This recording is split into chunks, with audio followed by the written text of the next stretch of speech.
Someone needs assistance.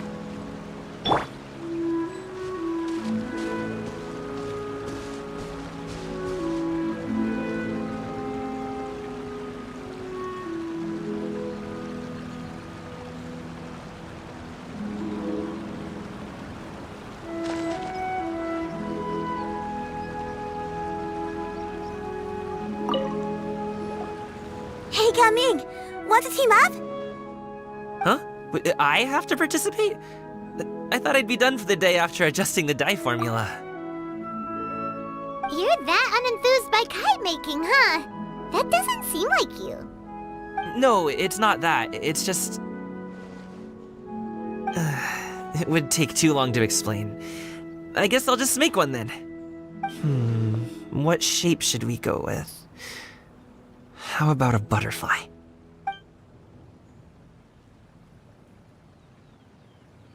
What do you think, Shuyu? Is there a particular design you want? I want a swanee! That might be a little hard to pull off. True, but I still want to try. They're super cute. Okay, it's decided then.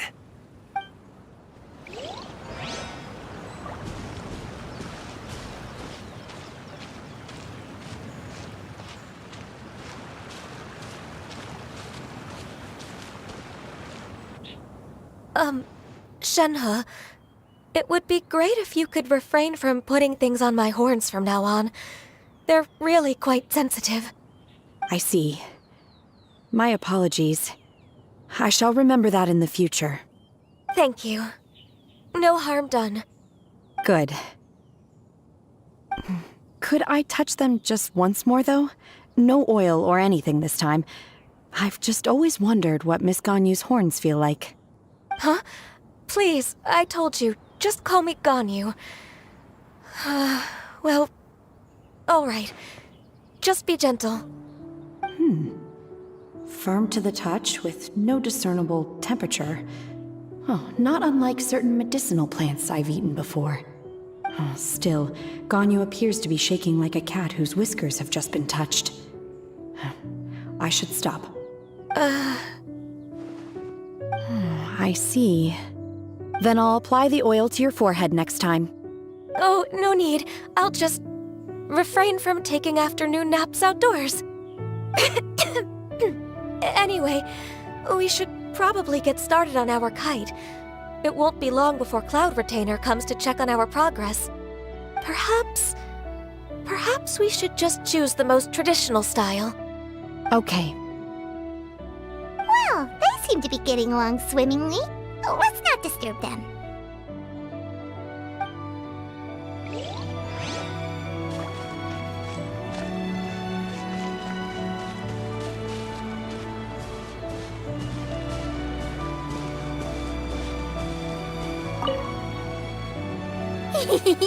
Auntie Cloud Retainer, look! Am I doing it right? Very good. Your frame is nice and sturdy. This design, is it a finch? Yep. One is looking forward to seeing your finished product. What color are you going to make it, Yao Yao? I haven't decided yet. If I make it blue, it'll be more like my friend. But if I make it gold, it'll be more like me.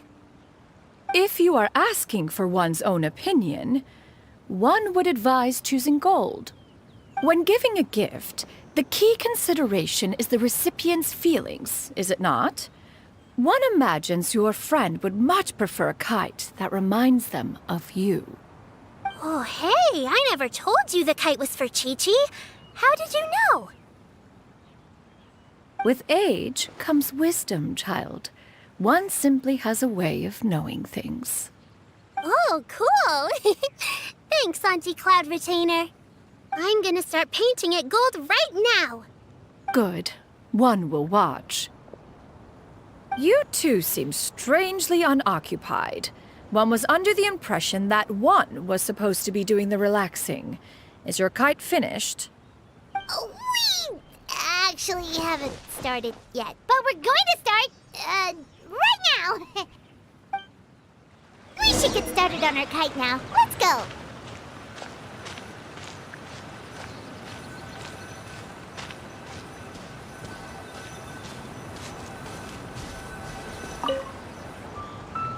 First, we have to decide on the shape. Hey, what are you laughing at? Oh, that's not a completely crazy idea. If nothing else, a Paimon-shaped kite could at least make sure you never get lost on your travels and always find the tastiest food and funnest things to do wherever you go. Maybe we're not exercising enough artistic license. Ooh, we should exaggerate this a bit. How about this? The word Paimon means the guardian angel of travelers.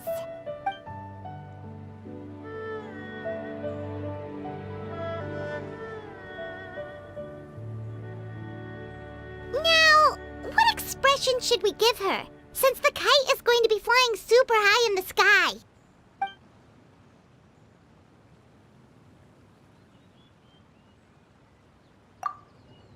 Ooh, like this? Ooh. The title of Champion Kite Flyer is mine! Now that we've decided, let's make it happen!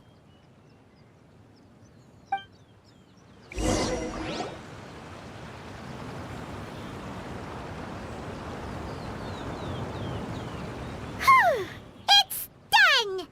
Paimon has to say, Kai Paimon might even rival real Paimon in terms of cuteness. Now we just have to attach the string, right? All right, gather around, everyone.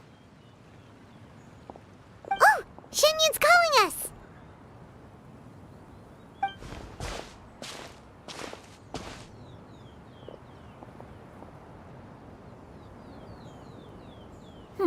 Let one take a look.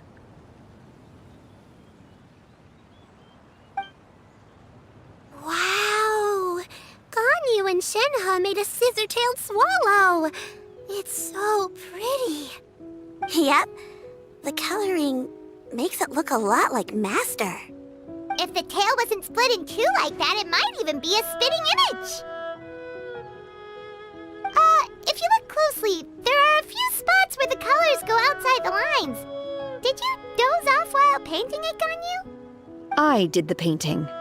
I stared at the paper for quite some time, but I simply could not recall the coloring of any bird.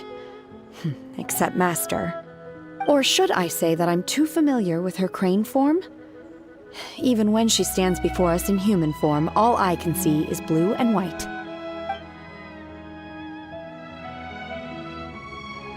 Oh, well, now that you mention it, Paimon can see it too.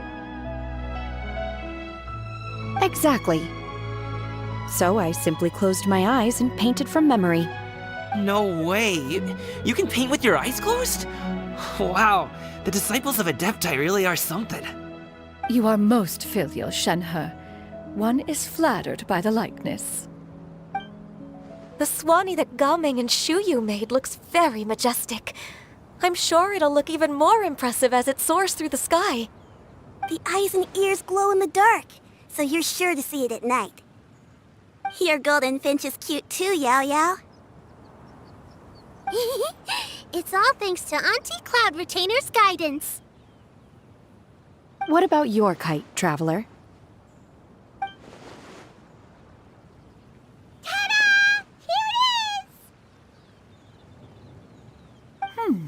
Its self-important countenance bears a striking resemblance to that of its namesake. It makes her look like she's already won the competition. Well, that's gonna happen one way or another. Is that the Jade Chamber?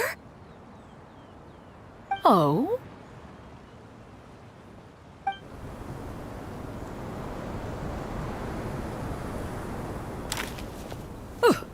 Who dares attempt such a flagrant display of impropriety by releasing a kite into one's territory without one's permission?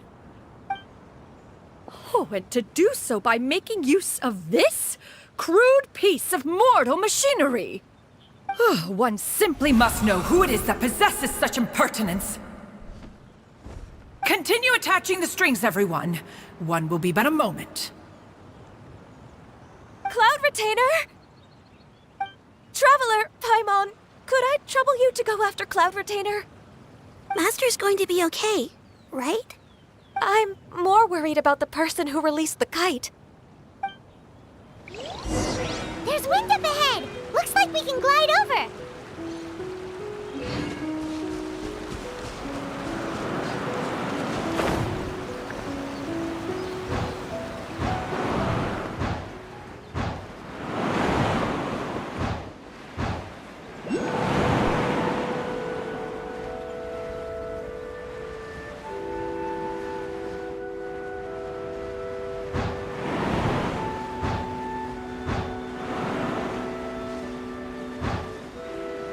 It's right there!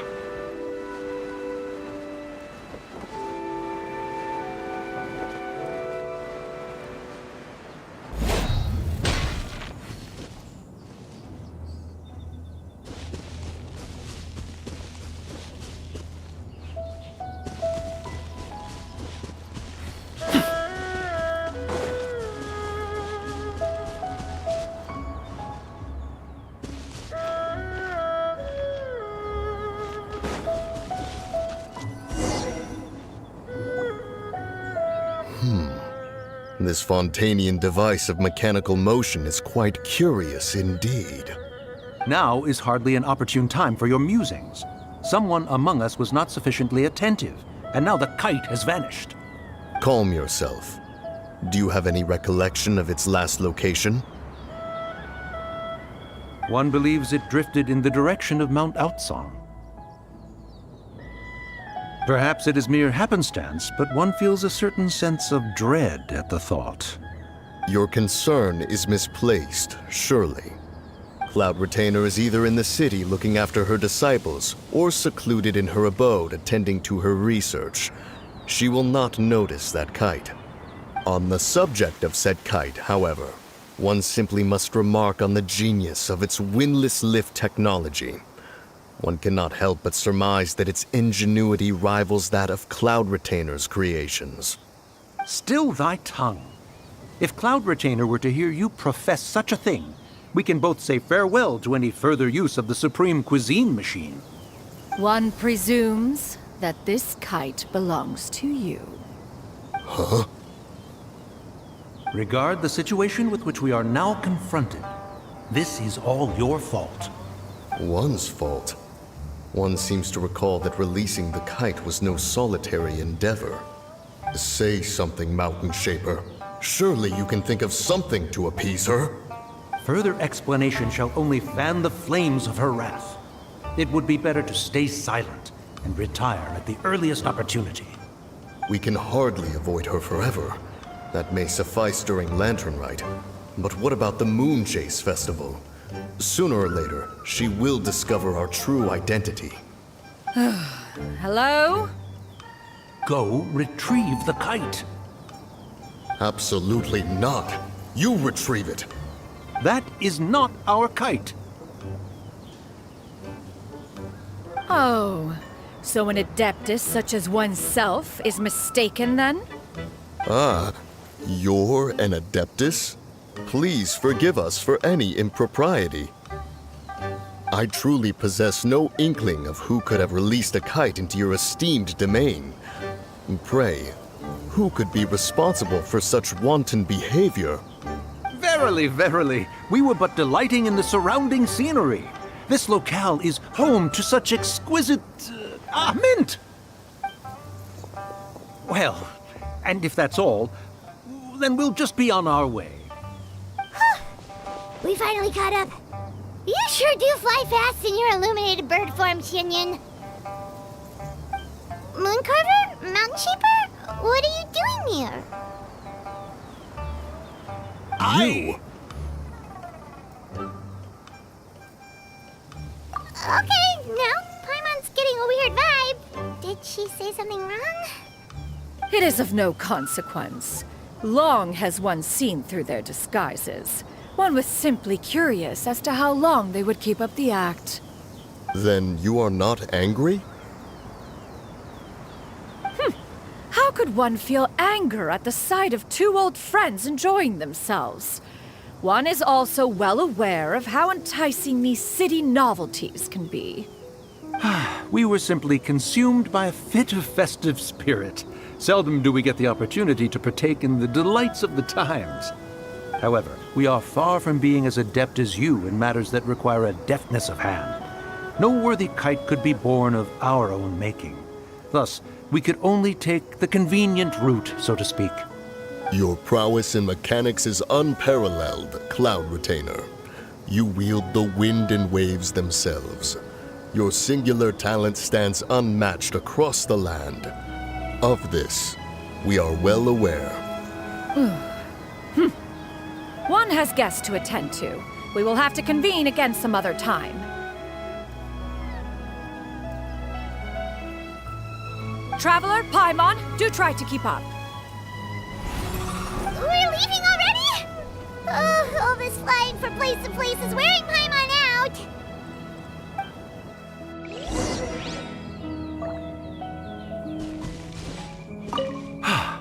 It seems that one's concern was misplaced after all. Then, should we continue flying the kite? A splendid suggestion, but it would be advisable to change locations. Perhaps your mountain would suffice? It is more than spacious enough. A fine idea. A fine idea indeed.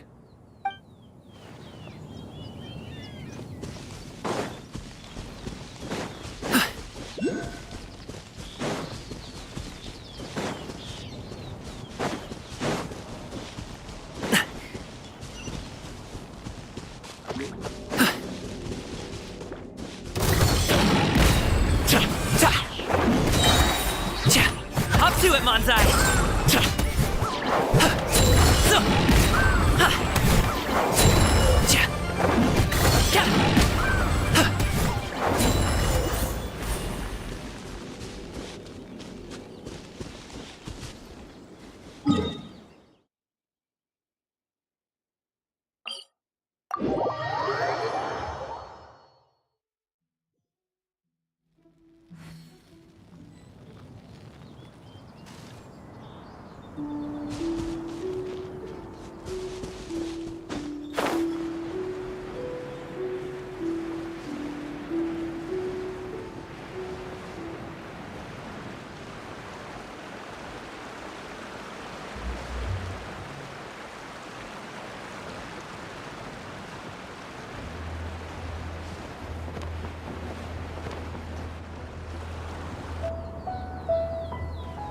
They're back.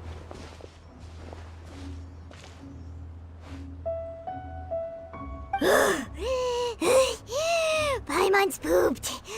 Hi. Why are there only two of you left? After you left, Yao Yao and Shu Yu tired themselves out playing with their kites.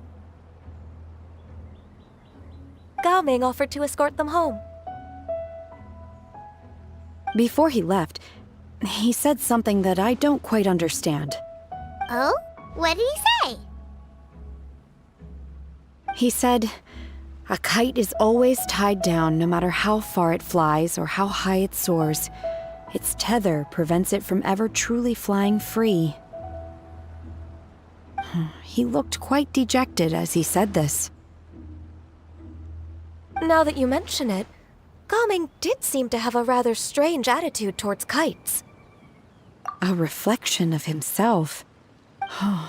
If I were a kite, I would cherish that tether as a symbol of kinship and the bonds that tie us, and Shenhe?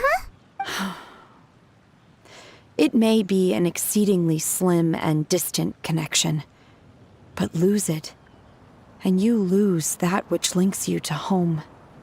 If Gaming truly sees a kite as a reflection of himself, then I fear I understand his words even less.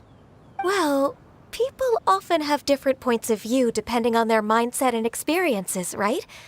It's actually quite normal. Just like some people can eat spicy food, but others won't go anywhere near it? Exactly.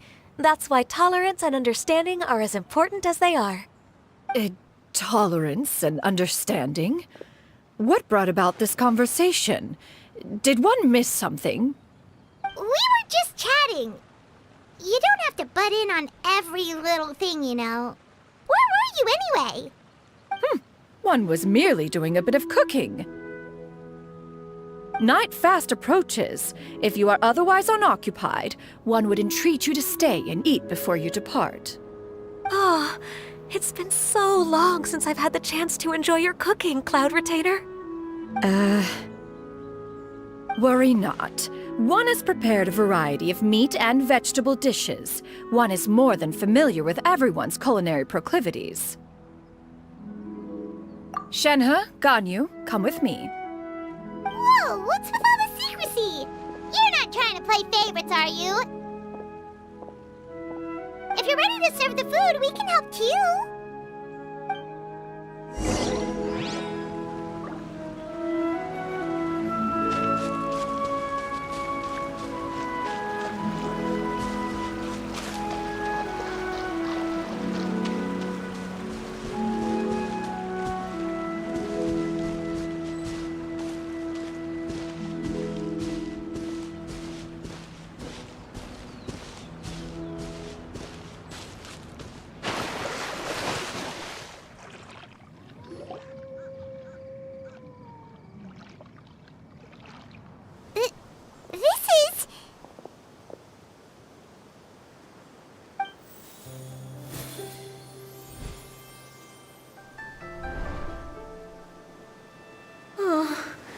I can feel the wind brushing against my legs. This is a bit embarrassing.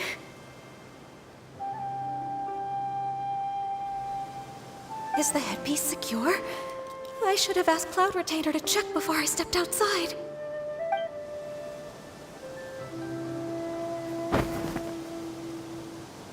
How do we look? She asked them just like that? You look pretty too, Ganyu! Oh, how should Paimon put it? You both look so elegant and refined. Those outfits really suit you both. Given that one employed the services of the best tailor in all of Liyue, one would expect nothing less. What colors have you been partial to lately, Shenhe and Ganyu? Lately? Why is Cloud Retainer suddenly asking about what colors we like? I like black. One is gratified to see one's disciple has inherited one's own tastes. The color black doesn't get dirty easily. A virtue I've come to value recently. And you, Ganyu? I favor blue and black.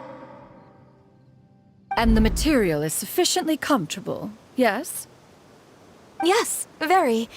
I simply cannot thank you enough, Cloud Retainer. For this gift. And the kite, too. Thank you, Master. One is content as long as you are pleased with the gift. One hopes these garments will see much use.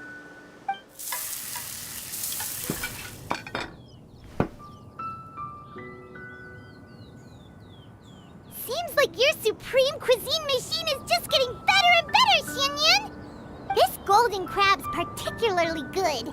The shell's deliciously crunchy, and the meat inside is so succulent and sweet! Paimon can't stop eating. It's a good thing Gaming isn't here, or Paimon would have to duel him for the food. You know, with chopsticks. He traveled all this way on account of the kite-making workshop, and he spent the whole afternoon looking after Shuyu. One was hoping to treat him to a meal. Oh well, one will just have to extend one's thanks in person. It's rare for someone to make such a good impression on you, Cloud Retainer. One has high standards. He appears to be a young man of much merit, and one is not the type who would see such potential squandered. It appears that he wishes to break free from the kite string that tethers him. Kite string? Huh, what strange metaphors you speak in, Shenhe. Ever since you returned from one mean restaurant, your turns of phrase render one at quite the loss. Where do we even begin? Oh, do you know about the conflict between Gaming and his dad, Xinyan? One has only heard that the two are not on good terms. He ran away from home and hasn't been back since. Oh? Ran away, you say? Huh. One believes we would all benefit from a more thorough retelling. Start from the beginning. Oh, okay. Paimon just hopes he won't mind. What? This shall not do. Lantern Rite fast approaches. We must make haste.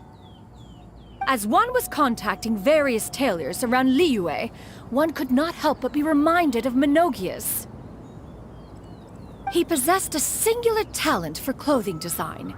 He had an exquisite eye, not just for fabric selection and color pairing, but also for what accessories could best accentuate a garment's overall styling. At a gathering of Adepti, Bonanis once complained in secret to some of the ladies in attendance that the skirt Menogias made for her was too long and impractical, lamenting that it would only hinder her in battle. However, when one asked Menogias his opinion, he remarked that the train of the skirt would serve to enhance her adeptal countenance by exemplifying a certain elegance. Menogias was that type of person. When it came to topics relating to garments and accessories, not even Rex Lapis could best his stubbornness. And later...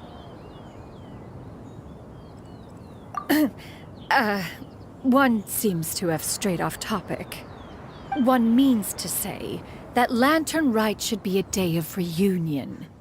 It is a time to address problems before they turn into regrets. Fate is fickle. The cruel reality of this world is that suffering and misfortune can befall any of us without design or reason. If there is a chance for young people to remain insulated from this reality, one should do one's utmost to make it so. That's nice and all, but... Do you have any ideas, Cloud Retainer? Perhaps adeptal arts could be of use. No. Mechanics, perhaps. One fails to see its use in a situation such as this. Is there anything I can do to help? Combining our efforts is a fine idea indeed. Aha! One has an idea! How about this? Does that make sense to everyone? Yep. Oh, Paimon really hopes this works. One's designs never fail. Now then, I counsel rest for all, and to make the necessary preparations. One shall see you in 2 days.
Whether it takes me...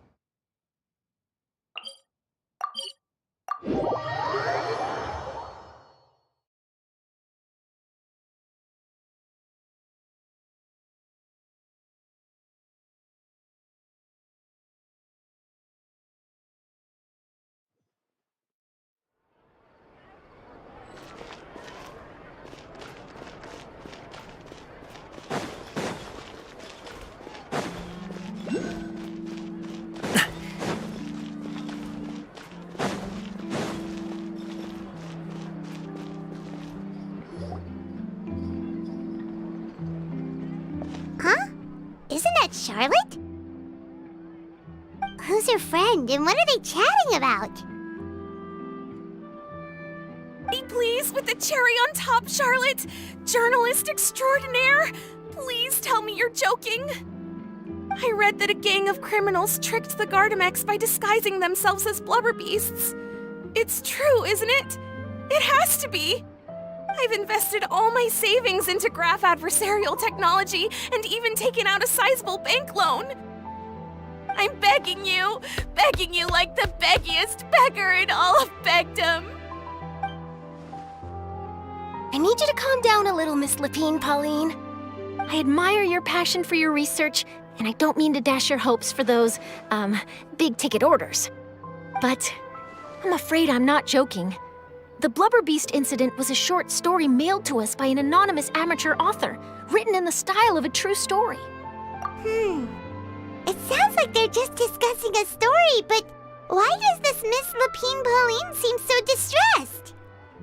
Funnily enough, I actually remember being in a meeting where the editing team was debating the potential risk of misleading the public with this story. They even went to Maison Gardiennage for advice. But to our surprise, they fully supported us printing it. They figured that the false intel would be a great way to dupe potential criminals into wearing ridiculous costumes when breaking the law. In truth, Gardamex are extremely sophisticated in their capabilities. They can identify criminals just as reliably as the best human guards, so a crude disguise isn't gonna get you far. If anything, it'll just make you stand out all the more. Since we ran that story, the Maison Gardiennage has made a slew of arrests, including, one phantom blubber beast, a titanic red-crowned finch, and a specter man. So I knew this story had helped out law enforcement, but this is the first time I'm learning of an innocent citizen being deceived by it, and investing so much mora for nothing.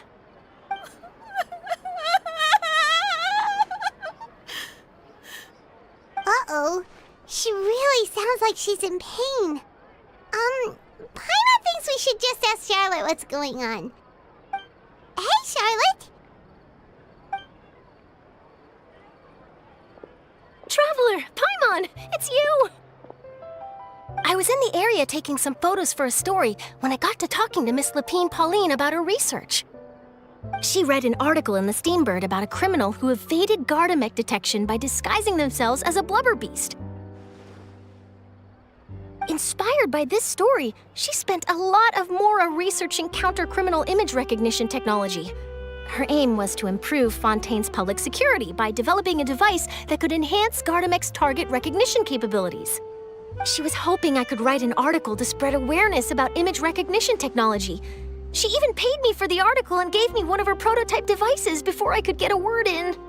But unfortunately, it was just a fictional story, and her efforts and aspirations were all in vain. I tried to let her down gently, but she's finding it all very hard to accept. This is a new situation for us, too. It's such a pity. It seems like the author was only trying to make the story interesting, and the Maison Gardiennage only had Fontaine's best interest in mind. Wait, Miss Lapine Pauline, what are you doing? I'm gonna pick a fight with a Gardamex, head to the Opera Epiclese, and get a one-way ticket to the Fortress of Meropide. That way, I won't have to repay my debts. It's the only way I can afford to keep on living. Whoa, there's no need to go that far. I mean, come on, look at you. You wouldn't even dent the Gardamex armor. In all likelihood, they'd only hold you up at the Maison Gardiennage for a few days before letting you out, and then you'd still have to repay your debts. Actually, instead of going into the technicalities of that, how much did you actually invest? How bad can it really be? 270,000 Mora. Okay, well, escaping to the fortress of Mirapede over a sum like that seems like a last resort. Surely there must be other options. Not anymore. I used to be an equipment supplier to the Fontaine Research Institute before that blew to pieces, and now I'm just a small-time engineer. I scraped together some savings over the past few years, but I put every last Mora into this project, and now I'm left with nothing. It's not just my savings that are gone. It's my whole future as a graph adversarial technology specialist and my dreams of becoming a billionaire one day.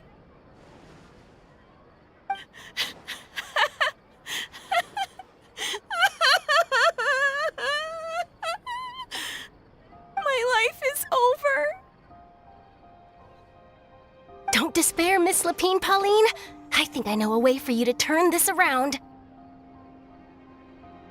This prototype you've given me, the camera lens for image recognition sample collection. It's really quite something. You said you designed it specifically for high-fidelity image capture and analysis, yes? The rapid focal length adjustment is a very useful function in its own right. It's sure to make many journalists' jobs much easier. In fact, I'd say it has the potential to revolutionize Fontaine's news media. So your research efforts thus far are by no means in vain. The technology you've developed may have many applications that you've never even considered. Really? Absolutely. I've been working as a journalist for the Steambird for a long time now. No one understands the issues we journalists face on a day-to-day basis better than me. So keep calm, take heart, and start thinking about mass production. In the meantime, I'll show your invention to all my colleagues to drum up interest in your product. I can't believe it! If this is true, then I can look into setting up a whole camera lens development pipeline. My big ticket orders and billionaire aspirations are still in the cards. Oh, maybe I should consider taking out another loan. That way, I can rapidly improve the lens production process, be the first to market, and prepare to battle for dominance in the camera industry. Come on! Stop daydreaming about your pipelines for a minute. Just take it one step at a time and see how it goes. There's no sense in putting all your eggs in one basket before things are even off the ground. And I can probably speak to some people I know and license my image recognition device to a workshop to raise some funds. I can't believe I didn't think of this sooner. There's no time to lose. I need to get to work. Early bird gets the worm. Can you believe her? She just ran off. Paimon's pretty sure our advice went in one ear and out the other. It's understandable. When inspiration and passion strike at the same time, it's all too easy to throw yourself headfirst into your work and forget about everyone around you. A lot of journalists are the same way when they're first starting out. But don't you worry. I'm gonna write an article on all this, and I'll be checking in on her regularly. Her research has the potential to benefit the entire journalistic community. I'll give her plenty of input to stop her from going down any rabbit holes, and make sure mass production of her lens can begin as soon as possible. It's reassuring to know that you'll be looking out for her, Charlotte. Actually, you know what? Why don't you two take this prototype lens? I'm sure you'll have plenty of chances to use it on your travels. It takes the right person to get the most out of a new technology. In your hands, it's sure to capture some amazing sights. Thanks a lot, Charlotte. What a nice surprise. We were just curious about what you guys were talking about. Totally didn't expect to get a free gift out of it. You're welcome. I got something out of this too. The beginnings of a very interesting news story. The boundaries between real news reports and news-like fiction must not be blurred, even when there's a compelling justification for doing so.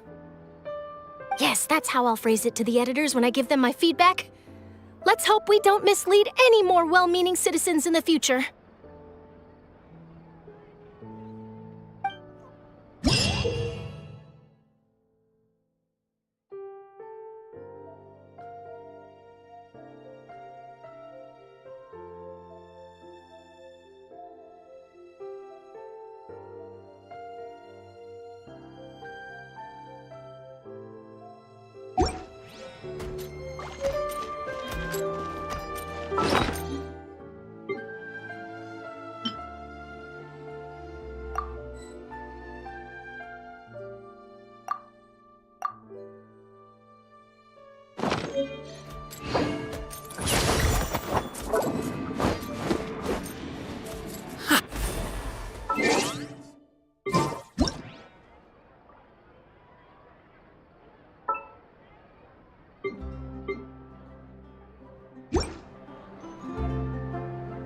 Welcome to Tyrion.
lead the way.